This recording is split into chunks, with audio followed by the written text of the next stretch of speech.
ఢిల్లీలో జరుగుతున్నటువంటి artificial intelligence సమస్య ఏదైతే ఉందో అక్కడ ఆంధ్రప్రదేశ్ ప్రభుత్వము ఐఐటి మద్రాస్ వాళ్ళతో ఒక ఒప్పందం కుదుర్చుకుంటుంది.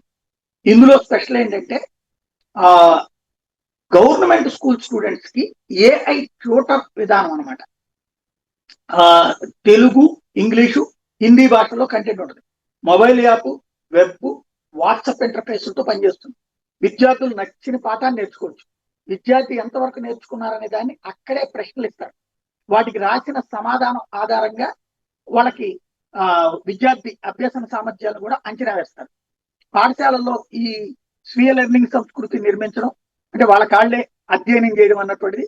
అలాగే పాఠ్యాంశాలకు అనుగుణంగా మాట్లాడుకోవడం, వాయిస్ టెక్స్ట్ ఆధారిత ఇంటరాక్షన్, విద్యార్థి గత సమాచారం ఆధారంగా సందర్భానుసారంగా సమాధానాలు ఇవ్వడం, అలాగే రెమిడియల్ కోచింగ్ ఆధారాన్ని తగ్గించడం అంటే మళ్ళీ మళ్ళీ చదవాల్సిన అవసరాన్ని తగ్గించడం, పాఠ్య పుస్తకాలు, దీక్ష, ఎన్సీఈఆర్టీ మెటీరియల్ వినియోగం అన్నటువంటి అన్నిటి కూడా క్లియర్ కట్ సెట్ చేయడం, తప్పుదో పట్టించే సమాధానాలు లేకుండా నియంత్రించడం అన్నటువంటిది ఇక్కడ స్టూడెంట్స్ ఇళ్ల దగ్గర నుంచి కూడా చదువుకోవచ్చు. సెల్ ఫోన్ లో, పాఠశాల కంప్యూటర్ ల్యాబ్ ద్వారా కూడా ఏఐ ట్యూటర్ని వాడుకోవచ్చు అన్నటువంటిది ప్రభుత్వం చెప్తున్నటువంటి మాట.